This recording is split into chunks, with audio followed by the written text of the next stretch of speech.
No, casi todas mis preguntas ya están respondidas respecto al libro. Y has hablado del trabajo de esta mujer, de que el tratamiento que le dio los medios. A mí lo que me llama también mucho la atención es el silencio.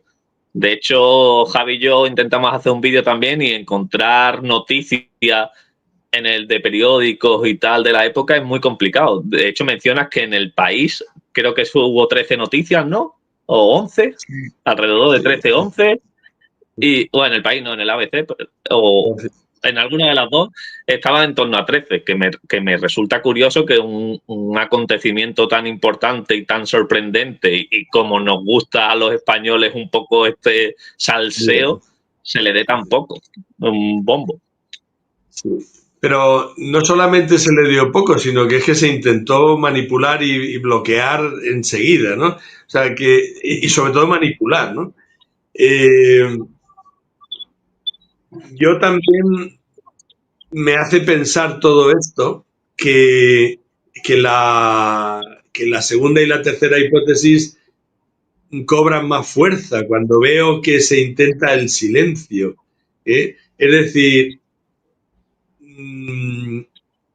si es cierto que esa mujer donó óvulos, hay un móvil para pensar que parece ser que sí, que no hay ninguna duda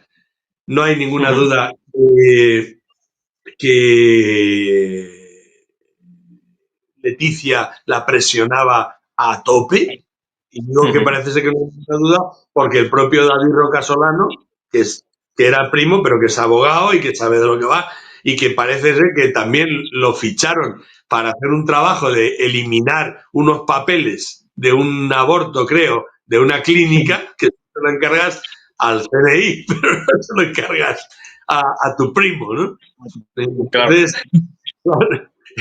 Entonces, esta historia de la presión, para la segunda hipótesis, la presión de Leticia sobre Erika es auténtica.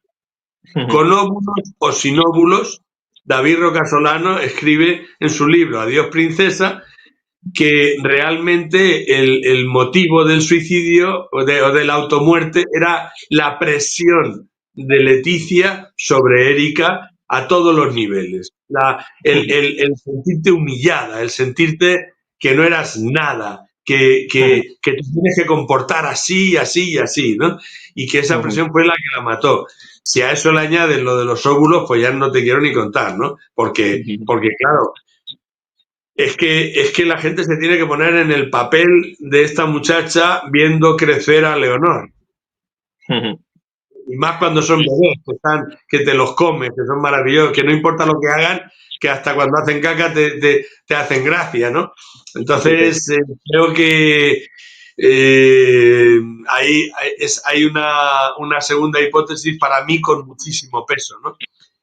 Pero sí que me gustaría redundar en la tercera hipótesis. O sea, la tercera hipótesis de que se la quitasen del medio no es tampoco ninguna tontería. Hay que tener en cuenta una cosa. En aquel momento Alberto Sainz era director del CNI. Alberto Sainz entró al CNI porque era el enchufado de José Bono. A José Bono lo nombran ministro de Defensa justo después de los atentados del 11M, en 2004. Había un personaje un tanto siniestro de jefe de los servicios secretos que se llamaba Jorge Descaya.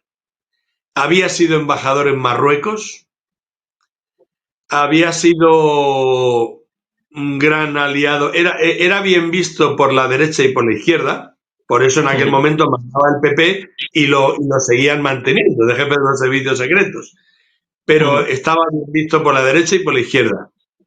Pero sin embargo, él sabía todo sobre Marruecos y se llevaba muy bien con Felipe González, que también ya por aquel entonces Felipe González llevaba un tránsito muy largo de señorío en Marruecos, ¿no?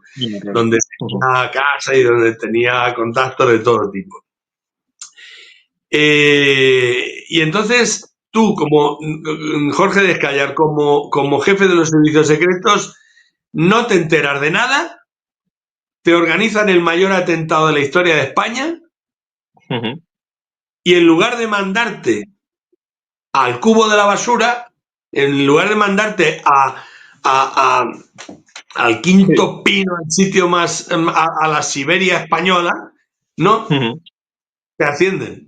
Te quitan de jefe del CNI y te dan la embajada en el Vaticano, que es lo que todos los diplomáticos desean. La embajada en el Vaticano. Es el puesto número 1. O sea, es un premio. Y ponen a Alberto Saiz. Alberto Saiz era el marido de la prima de la mujer de Bono. Ya lo había tenido Bono en su gobierno de Castilla-La Mancha. Y era una persona súper preparada para ser jefe de los servicios de inteligencia. Pero súper preparada, ¿a qué nivel? ¿Había hecho cursos en la CIA? No. ¿Había hecho cursos de espionaje internacional o tenía una capacidad de obtener información? No. Ingeniero agrónomo. Ingeniero agrónomo en Cuenca. ¿Sabes? Y esa era su experiencia con los servicios secretos. Ingeniero agrónomo. Pero como era el primo de Bono, y además necesitaban controlar los servicios secretos para tapar las vergüenzas del 11M, que esa es otra, entonces necesitaban a alguien de máxima confianza y meten al primo de Bono. El primo de Bono es primo político. Sí, te vamos a decir. El primo de Bono es el primer director del CNI, ni más ni menos que el primer director del CNI que ha reconocido que en los servicios secretos se destruyen documentos. Es el primer director de los servicios secretos que ha reconocido que se destruyen documentos clasificados. Y lo ha reconocido en el programa Salvados de la Sexta, no hace unas pocas semanas. Y ese era el que mandaba cuando en 2007 en los servicios secretos. Entró en 2004 para tapar las vergüenzas del 11M y después se mantuvo ahí hasta 2009, creo que se tuvo que ir porque me parece que fue El Mundo el que sacó que estaba utilizando dinero de los fondos reservados y tal para darse viajecitos por ahí al Caribe o no sé dónde y pescar y tal y hacer cosas con dinero público. ¿Perdón? Fue él quien trató el tema de Corina, la amante del rey. No directamente. El que lo trató fue Félix Sanz Roldán, el general Sanz Roldán, que fue el siguiente. Pero cuando lo de Erika era Alberto Saiz, que además tenía muy claro, muy clarísimo, que una de esas misiones del servicio secreto era defender a la corona a cualquier precio. Y ojo, que somos el único país donde el servicio secreto trabaja para afuera y para adentro. Es decir, los servicios secretos normalmente están para temas exteriores, para amenazas externas. Temas de terrorismo, temas de espionaje, cosas así, amenazas externas a nivel internacional. Y dentro está la policía. Aquí los servicios secretos son competencia de la policía, es decir, le hacen la competencia a la policía.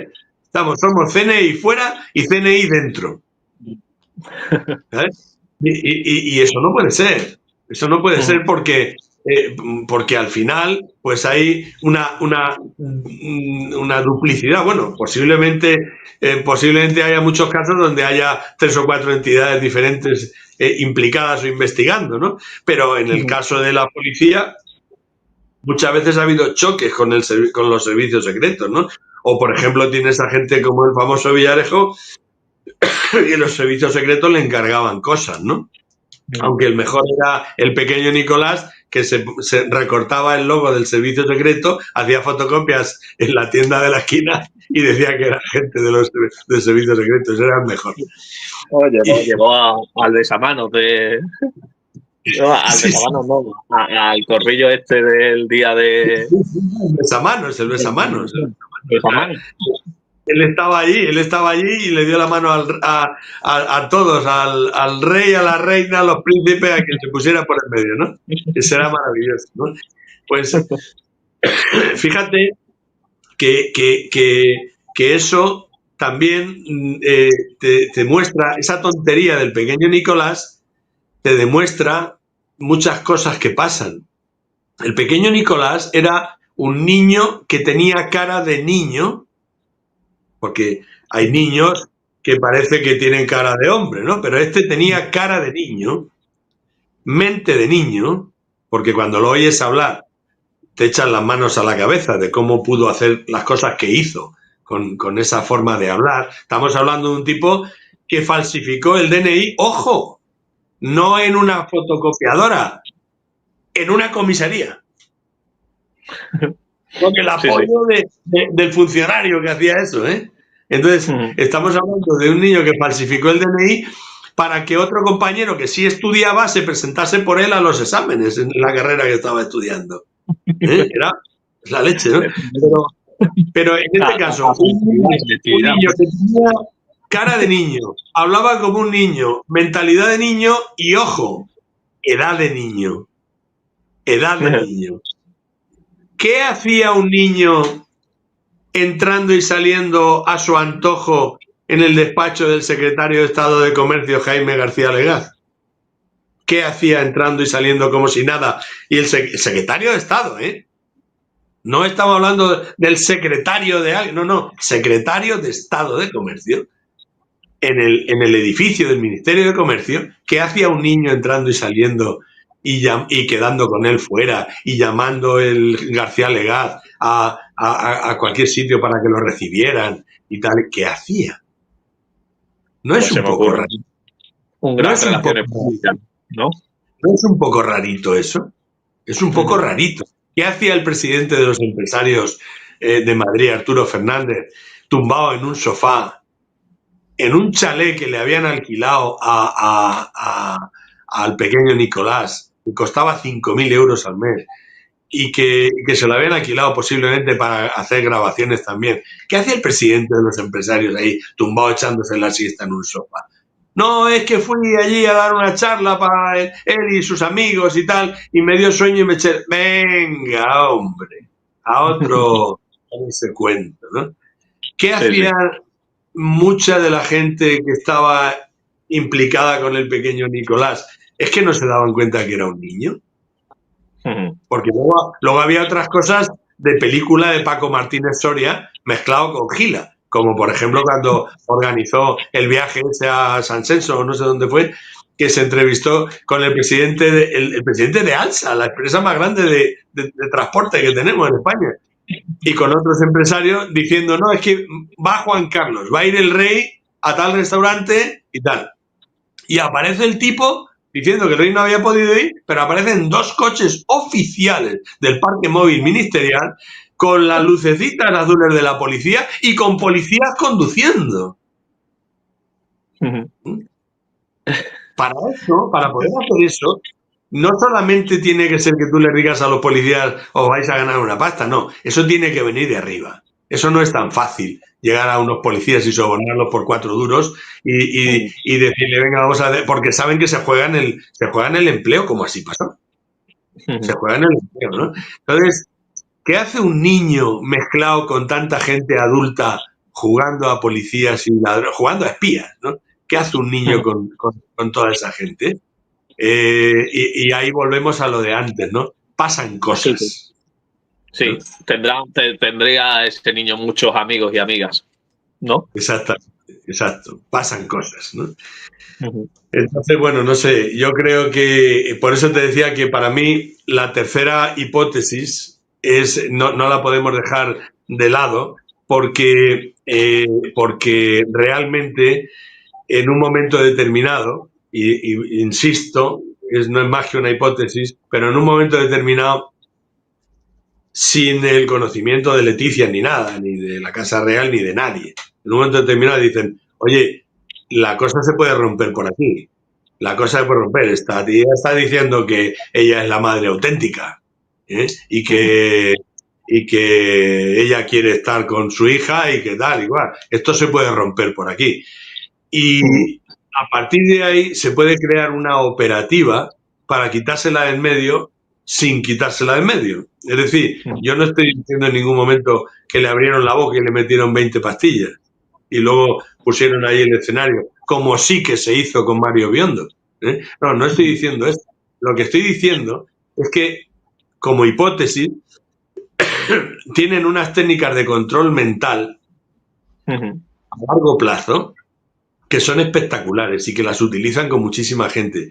No solo para el tema de que se quiten la vida, sino para otras muchas cosas. Para hacerlos creer que se están volviendo locos, para hacerlos creer que no sirven en la vida, para hacerlos creer que los están siguiendo a todas partes aunque no los sigan, en fin, se meten en sus vidas de tal manera, de esto va mi siguiente libro, por cierto, se meten en sus vidas de tal manera que es que los descontrolan mentalmente. Es que llega un momento que no estás seguro de nada. Te crees que hay cámaras por todas partes, o que te escuchan por todas partes, o que te están siguiendo, o que te pueden matar, o que lo que sea, ¿no? Y son técnicas de control mental que te pueden hacer lo que quieran, absolutamente lo que quieran. Y esto lo utiliza el CNI, pero también lo utiliza. A ver si lo tengo por aquí. A ver si me acuerdo cómo se llamaba este hombre. Sí, Miguel Ángel Ballesteros, por ejemplo. Miguel Ángel Ballesteros Martín era el jefe de Seguridad Nacional, y en España. Y este hombre dijo que ellos juegan con la verdad y la mentira. Una conferencia. Lo podéis buscar en YouTube. Que está en YouTube. Que ellos juegan con la verdad y la mentira. Y eso es lo que hacen. Modifican las cosas para que no sepas qué es cierto y qué es falso. Y de repente pueden llevar a una persona. O sea, para mí lo que sí está claro es que Erika se tomó las pastillas. No digo que nadie se las metió en la boca, ¿vale?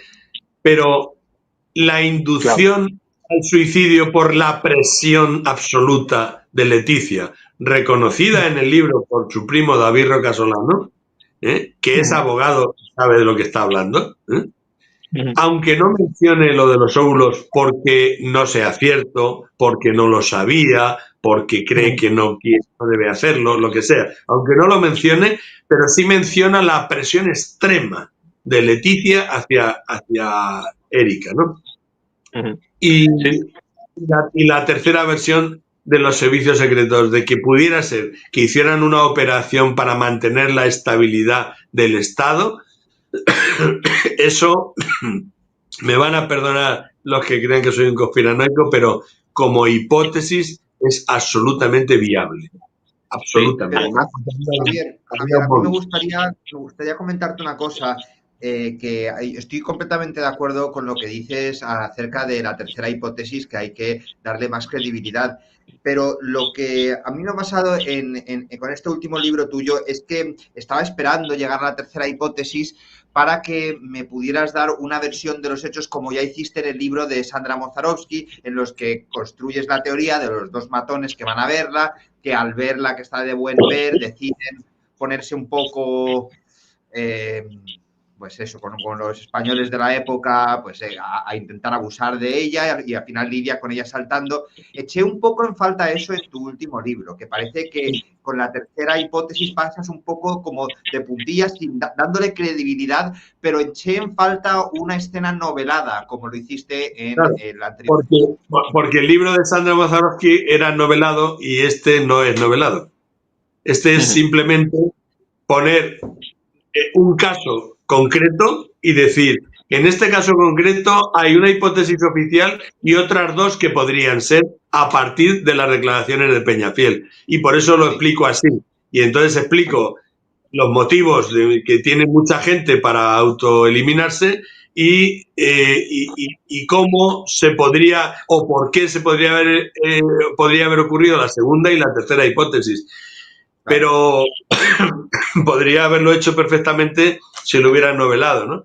Pero yo lo que quería era incluso darle todavía más seriedad. O sea, en el de Sandra Mozarowski estamos hablando del relato de Antonio Izquierdo, el último director del Alcázar, que me contó las cosas como habían ocurrido, como personas implicadas en esa acción se las contaron a él. Y entonces yo explico el relato, obviamente algún detalle o alguna cosa lo tienes que novelar un poco para darle contexto, pero realmente lo que yo cuento es lo que me contó la única persona que realmente investigó ese asunto, ¿no? En el caso de Erika, lo que cuento son las tres hipótesis, las tres posibilidades de lo que pudo haber, y en la tercera lo que explico es que cómo son las técnicas de control mental del CNI, qué técnicas utilizan y cómo pudo ser. Claro, obviamente el llegar a un punto, porque ten en cuenta que el CNI no iba a utilizar a sus propios agentes para hacer una cosa de esta, sino que sus propios agentes buscarían a gente cercana a Erika para comerle el coco. O sea, primero le comes el coco a esa gente y después esa gente se lo come a ella sin saber que se lo están comiendo, ¿no? Y hasta que llegue un punto de ruptura, ¿no? Y insisto, no os podéis imaginar la gente que hay en España en esta misma situación, hasta el punto de que hay una asociación y todo. Pero esto me lo guardo para el libro, si me perdonáis. Pero hay una asociación y todo. Y este asunto está reconocido por Naciones Unidas. Esto de la presión social que se ejerce contra las personas hasta llevar a punto de ruptura. Está reconocido y lo voy a poner en el libro con pelos y señales el día que se declaró esto en Naciones Unidas, como un tema peligroso. Es decir, no me estoy inventando nada. Como no sé si la mataron los servicios secretos, lo planteo como una hipótesis. Pero que los servicios secretos utilizan técnicas del control mental para llevar a la gente al punto de ruptura, eso no me lo estoy inventando. Eso es una realidad que no tiene nada de presunta. ¿Lo has visto tú alguna vez esto? ¿Que sí he visto de qué? Perdona, que si has investigado cómo utilizando esas técnicas de manipulación han podido alterar la realidad de muchísimas personas y si tienes aquí algún ejemplo que podamos compartir. Pues mira, ayer mismo estuve hablando con una de esas personas. Ayer mismo estuve hablando con una de esas personas que forma parte de esa asociación, por cierto, y que su vida se ha destruido por algo menos importante que lo de Erika, pero que a fin de cuentas el objetivo era el mismo, ¿no? Estamos hablando de un matrimonio normal, ¿vale? Un hombre y una mujer normales. No voy a decir de momento el oficio de él, pero te lo puedes encontrar en cualquier sitio en Madrid, gente que hace lo mismo que él. En fin, gente normal, que de repente un día, pues por circunstancias de la vida, deciden divorciarse. Y él tenía una serie de cosas que ella no sabía, de bienes y de historias de esas y tal, y a la hora de tener que darle pues una pensión compensatoria a ella, porque ella no trabajaba, ella trabajaba en casa, ¿no? y el que iba cada día al trabajo era él, pero cuando te divorcias y tu pareja, sea hombre o mujer, trabaja en casa, pues tienes que darle una pensión compensatoria cuando no tiene una nómina y tal. Bueno, pues tengas hijos o no tengas hijos. Pues para no darle la pensión compensatoria, para no tener que compartir algunos de esos bienes y tal, y estamos hablando, perdonad que es que estoy en modo así de llegada del frío y tela marinera, en modo Vivaporus. Bueno, pues que no estamos hablando aquí de compartir palacios ni de compartir cosas de muchísimo dinero, estamos hablando de 4 duros, ¿vale? Pero mira por dónde, qué casualidad que el marido, que es una persona 100% normal, es familia de alguien de seguridad nacional. Simplemente por esa tontería, resulta que le dice, no te preocupes, hombre, esto lo arreglamos fácilmente. Lo que contaba yo de la película que vi anoche con mis hijos, ¿no? No te preocupes. Y esta persona con la que hablé ayer, con la mujer, no se ha vuelto loca de milagro. No se ha vuelto loca de milagro. Pero le han hecho una cantidad de barbaridades por un lado y por otro para confluir en ese punto de ruptura, como el que tuvo Erika, que no podéis imaginar. Es increíble. Y tengo todos los datos, y tengo pelos y señales de nombres y apellidos de las personas que han intervenido, y que todo lo voy a sacar en el libro, claro. O sea, es acojonante cómo se están utilizando técnicas de manipulación mental y técnicas de presión social, sobre todo de presión social, para llevar a personas, normalmente a personas implicadas en asuntos importantes, ¿no? o relacionadas de alguna manera, o como en este caso de puro rebote, que estamos hablando de 2 personas que no son nadie, o sea, públicamente hablando, quiero decir, pero por el hecho de ser familia, pues mira, yo te lo arreglo, ¿no? Y es flipante. O sea, es que cuando me lo contó por primera vez, lo primero que pensé es que estaba loca o que era una conspiranoica. Cuando me lo contó por primera vez. Hasta que me empezó a dar datos y yo empecé a comprobarlos y me quedé alucinado. Absolutamente alucinado. Entonces no me extrañaría para nada que el caso de Erika fuera uno de esos. No me extrañaría para nada. Porque es que no vemos, no somos capaces, no tenemos capacidad, no sé que investigues y que sepas investigar, no tenemos capacidad para enterarnos de lo que hay detrás de las cortinas, ¿sabes? Para enterarnos de lo que se está cociendo. Mira, os pongo un ejemplo muy casero. Nosotros donde vivimos hay muchas montañas y mucha humedad y tal. No es Albacete. Ojalá. No descarto volver por allí a vivir, ¿no? Pero tengo que mirar a ver cómo está el tema de las residencias. o los penitenciarios. No, es que, ¿sabes lo que pasa? Que el tema penitenciario allí está jodido porque está la cárcel de allí está muy cerquita, a 5 minutos de la ciudad, pero no hay ni un árbol allí, ¿sabes? Digo yo, como no, pues menudo aire acondicionado tienen que tener aquí, ¿sabes? Verano. Porque siempre lo he pensado porque he estado tantas veces a punto de entrar, ¿sabes? Que siempre lo he pensado. ¿Cómo se estará ahí adentro? No hay ni un árbol, nada, ni lejos ni cerca, nada.